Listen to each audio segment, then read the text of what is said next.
Canines, The Big Game. Join us as we remember it all in a special documentary, The Big Game, A Look Back. Coming up next. The following is a presentation of Cartoon Network Sports.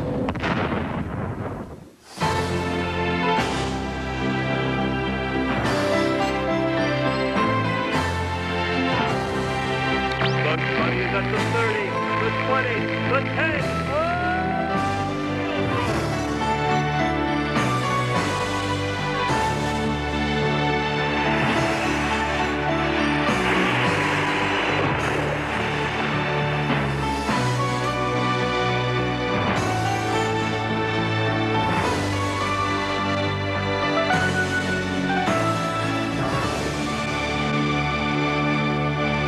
Bugs Bunny, Foghorn Leghorn, Squiddly Diddly, giants of the game in any age.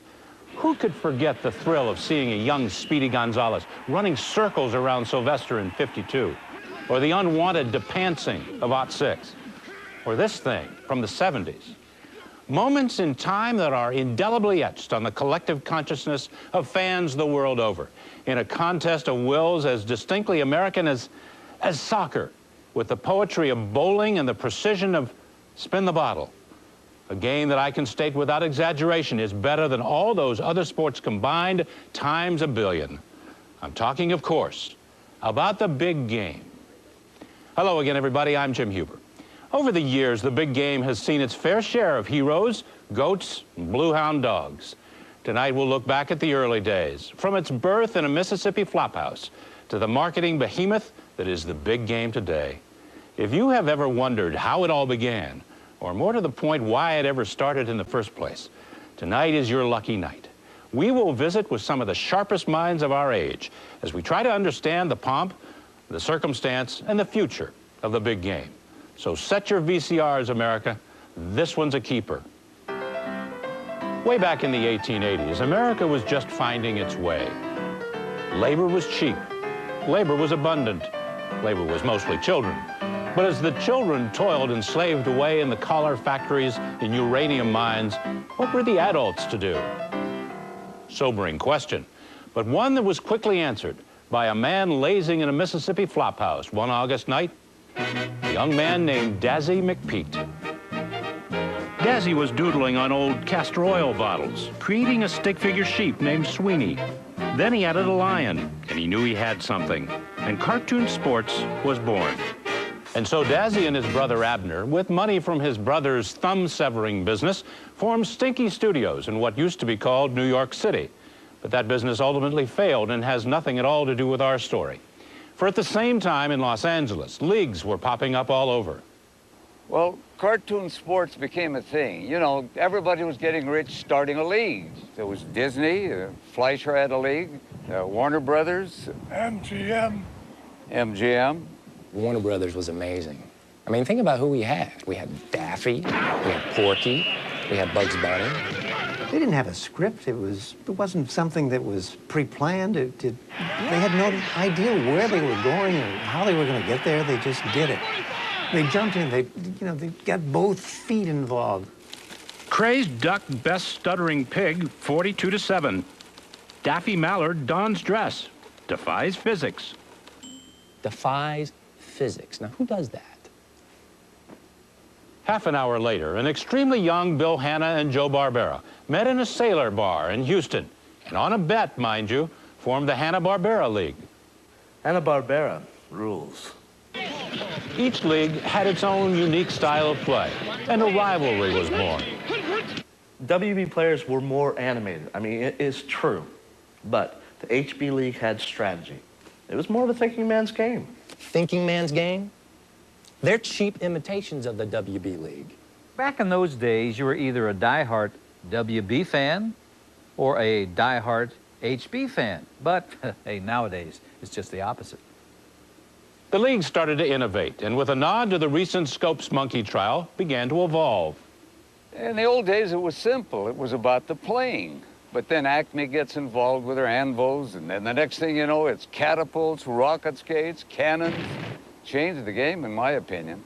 I remember one game over in the short-lived MGM League where they went absolutely nuts with things falling on people. You know, there was a luxury liner and a horse, for crying out loud. Can you imagine? A horse? Incredible. But I'll tell you one thing, those catapults can really tear up a field. Made my job heck. The nation was booming, and so was the game. And people were dancing to the red-hot rag. But then, bam, the Depression hit. It was especially hard on the WB and HB leagues, partly because so many of their players were edible. It wasn't unusual in those days to see characters play on Saturday and then see them in the soup du jour on Sunday. It was a terrible time. We forget. Harry the Hare, along with Delaware Duck, were made into a roast. Chuck Juicy Fried Chicken. I don't know what happened to him, but with a name like that... Oh, it was a shame. A tasty, tasty shame.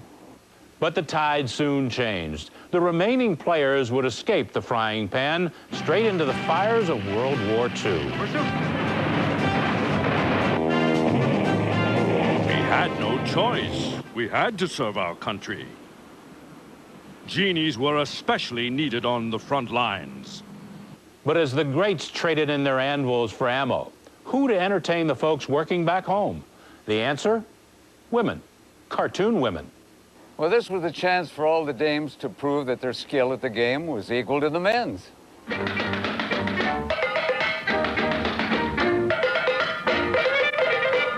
Yes, women's liberation took a giant leap forward until the men returned from war, and it promptly took 2 steps back.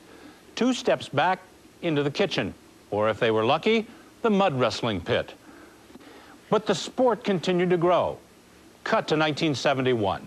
The times they were a-changin', a nation divided. On one side, the establishment, the status quo, the man. On the other side, the long hairs, hippies, yippies, yogis, and yahooies, burning bras and draft cards and mooching picnic baskets from the man. The nation was in turmoil. It needed a solution, or even better, a distraction, a big distraction. Enter Foghorn Leghorn, father of the big game. Foghorn was a natural-born huckster, whether it was conning his way into a hen house or persuading a chicken hawk to do his dirty work.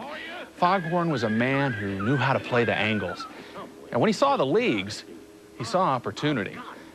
Now, to be more exact, he saw Benjamins. He had a dream, you know. He wanted to unite the leagues into one league with one set of regulations for one big game to decide it all, you know. He also had a dream of going to school in his underwear. But the leagues were controlled by rich men sitting in boardrooms around those big tables. You know, they wouldn't even meet with Foghorn. He was a rooster, for crying out loud. He didn't even have a suit. And this was before Casual Fridays. But Foghorn did have that meeting, and after a heated 14-hour debate, he got what he wanted. How'd he do it? It's still a mystery. Well, mystery in my eye. He was in cahoots with the Anthill mob. No, that's never been substantiated. I can't comment on that. And so the first big game premiered. The year was 1972. Hello, sports fans, and welcome to the first big game. Yogi Bear versus Ranger Smith. Should be groovy. Yogi's going deep in the picnic basket. Wait, holy smokes, there's Ranger Smith in for the interception. I'll teach you a lesson, Yogi Bear. Hold on, there's Boo Boo. Little Boo Boo is off into the end zone. As for the final score, it was a blowout, 34-0. It just goes to show Yogi can't fight City Hall or the Parks Department. Going down, Yogi. Yogi. He fights authority. But authority always wins. But despite the uneven matchup, the fans were entertained. Perhaps we saw in Yogi's repeated frustrations a catharsis for our own. Or maybe we just love that cute little boo-boo. Either way, the big game was a hit. So there it was, a 4-foot chicken with a dream. a sport just coming out of adolescence, a world hungry for a good-tasting diet soft drink. The stage was set then for even more disappointment and misery, especially in the soft drink department. When we return, we'll take a look at the golden age, and then scandal. Welcome back, everyone. For those of you who have just tuned in, shame on you. Now, we know Americans love three things above all else: anything by David E. Kelley, loose-fit jeans, and winners. In fact, when given the choice of winning or losing, most red-blooded Americans consistently choose winning. And the history of the big game is no different. Let's take a look then at the golden age of the big game with some of our favorite plays and players. Okay, come on inside and we'll show you the facility.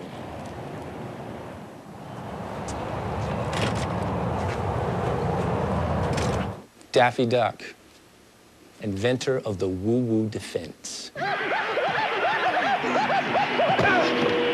Jabberjaw invented the woo-woo defense.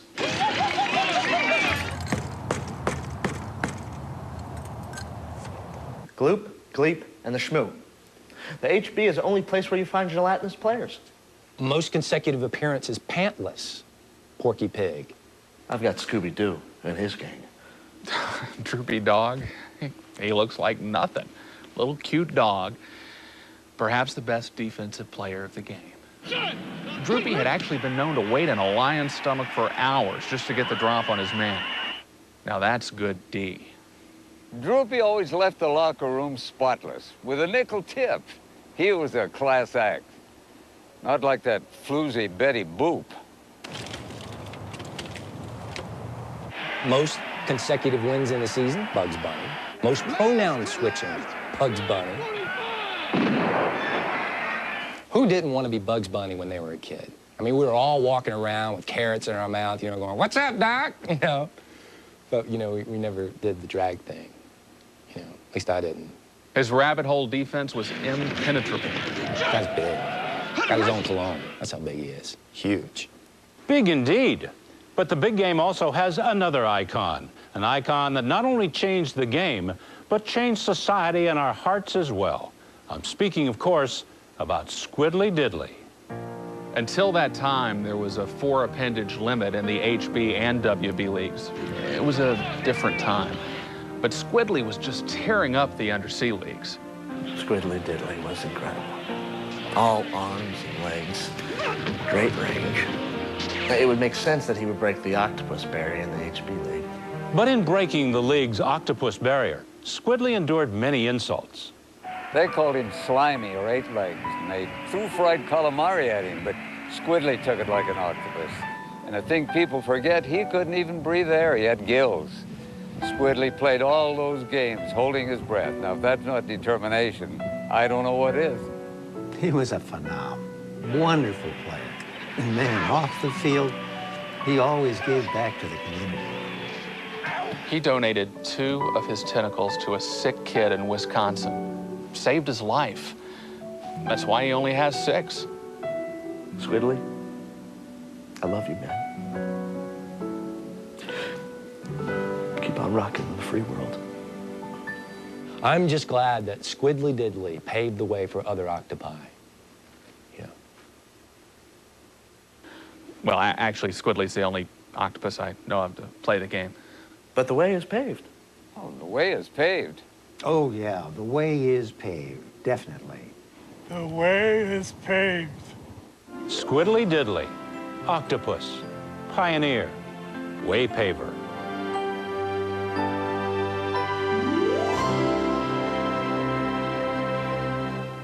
Overall, the big game has enjoyed its fair share of success.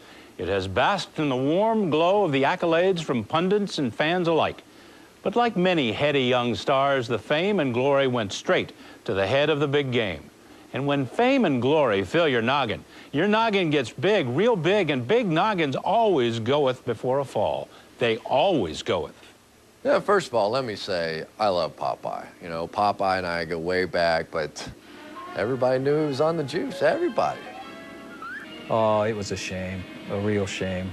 Popeye sang about it, for crying out loud. I'm strong to the finish, 'cause I eat my spinach. I'm Popeye the Sailor Man.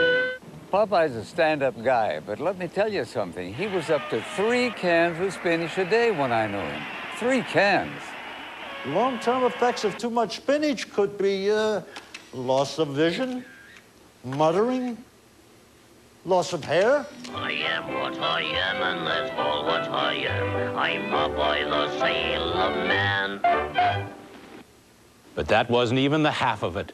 For the dirty little secret of another of the big game's most popular figures was about to be exposed. Well, the signs were there. I mean, all of a sudden, Top Cat starts tipping doormen with real quarters instead of slugs. He even started taking cabs all over the city, for crying out loud. What was going on, of course, was the biggest gambling scandal the sport had ever seen. It's not that big a leap to make. Top Cat was always looking for a get-rich-quick scheme. What can I say? We got greedy. Hey, TC! Say it ain't so, TC! Say it ain't so!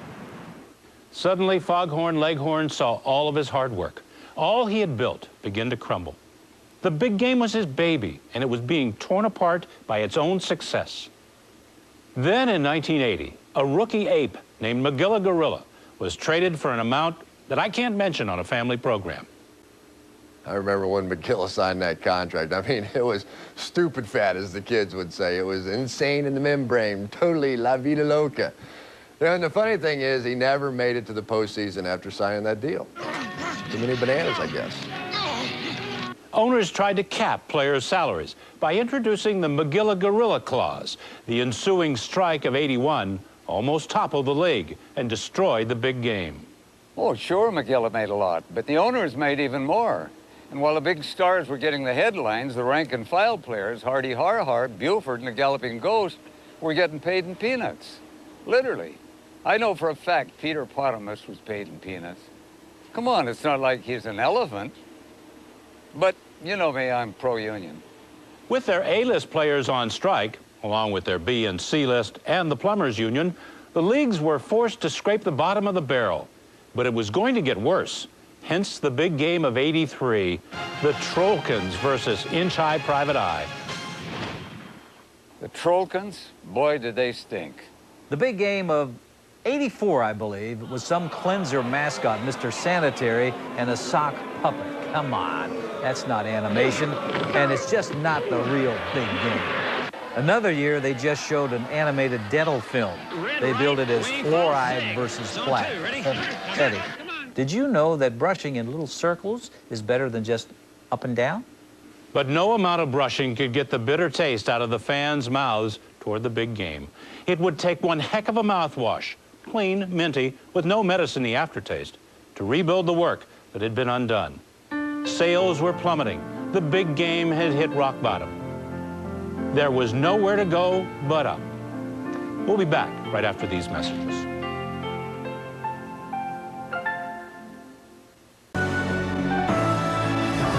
Welcome back, everyone. If you're just tuning in, I'm your host, Jim Huber.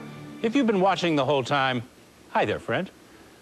Well, the 80s were finally over, which was bad news for John Hughes and the Rubik's Cube guy, but good news for the big game. The big game was in danger of becoming irrelevant in the world of sport, putting a real damper on T-shirt and sweatband sales. Foghorn was desperate. The strike was over, but he needed some marquee names, and fast. Foghorn Leghorn made some midnight phone calls, cashed in a few favors. He called up and said, I said this is a Foghorn Leghorn. And just like that, the classics were back. Really got to give credit to Tom and Jerry. I mean, they played like a cat and mouse possessed that night. Jerry's got one of those big mixing spoons. A ladle. Yeah, and he's poking Tom with it. Boom, boom. And a nice pickup, even though he's not supposed to be on the couch. Now Jerry in the shotgun. He told us before the game he'd go to the run and shoot when he got behind. Interception. They're going to have to get the trainer out there and unjam that paw. One word sums up the level of play in Tom versus Jerry. Elegant. They played an elegant game. Big league hitting. Boom. The big game was big again. Then came big game 27, Sylvester versus Tweety. Tweety makes the snap. Sylvester sets. And Sylvester is shaken up on that play. I'll tell you, you have to tip your hat to him. He is not giving up this game. You know, Pat, we hear the phrase, hang in there, kid. He's thrown around a lot in this league. Well, I've talked to a lot of cats, and to a cat, they all say Sylvester is the one that hangs in there longer than... Okay, well, I never liked that poster anymore. Oh, with Sylvester versus Tweety, you had something else working. That dark, smelly place deep inside of us that hopes that cute little bird finally gets it. I don't think this is just me. Am I right? Attendance was up. The big game was again the focal point of the American psyche. Big Game 28 could be the biggest yet, you know. I wouldn't miss this one for the world. Everybody's got to come see this game. Bring your cats, bring your dogs, bring everything. This is the big game. You got to bring it all to this game. There's no championship like the big game. It's unique, and I love it. Why is the big game so popular? You know, why does Bugs Bunny say, "What's up, Doc?" You know, it's, you know? It's like, grrr, you know? It's grrr, you know? Why is the big game so popular? I can't answer that question. But you may find the answer in my new book, The Big Game. Why is it so popular? You know, I went to Tibet this summer. People riding bicycles would call out, "Big game guy, big game." That is really huge. When we get back from this important message, some final thoughts on the big game. Now you can own all the greatest moments from the big game. You mean me? Yes, you. Well, all right! For a limited time, Cartoon Network Sports is making available The Big Game, a look-back special collector's leather-bound edition. Tell me more. All of your favorite big game facts and trivia permanently preserved in hospital-grade lucite. Hospital-grade lucite? All right. Plus, you will receive a limited edition Sylvester versus Tweety phone/clock radio for your trouble. I love Sylvester and Tweety. We love telephones. I love clock radios. Then you'll love The Big Game, a look-back special collector's leather-bound edition. Order yours today. Thank you, Cartoon Network Sports.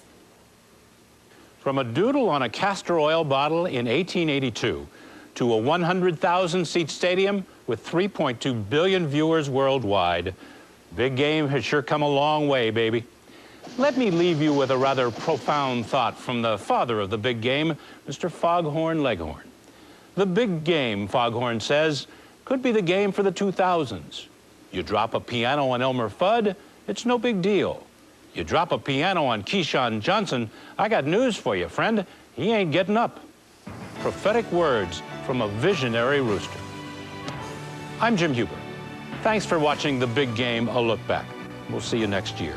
And don't forget to watch Big Game 28, Roadrunner versus Coyote, right here on Cartoon Network. Good night, everybody. The Big Game. Join us as we remember it all in a special documentary, The Big Game, A Look Back. Coming up next. The following is a presentation of Cartoon Network Sports.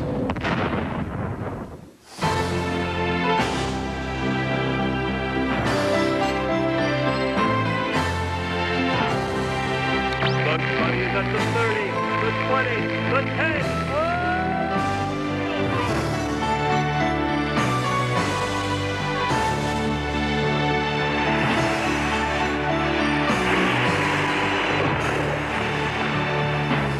Spin the bottle. A game that I can state without exaggeration is better than all those other sports combined times a billion. I'm talking, of course, about the big game. Hello again, everybody. I'm Jim Huber. Over the years, the big game has seen its fair share of heroes, goats, and blue hound dogs.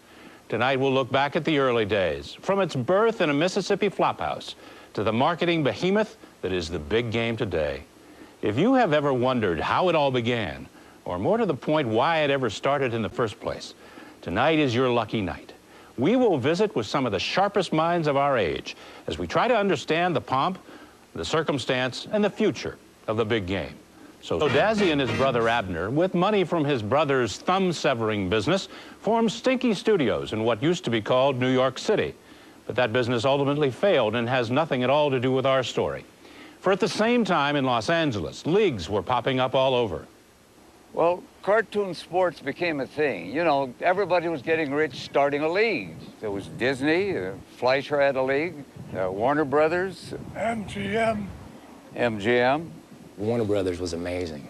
I mean, think about who we had. We had Daffy, we had Porky, we had Bugs Bunny. They didn't have a script. It wasn't something that was pre-planned. They had no idea where they were going or how they were going to get there.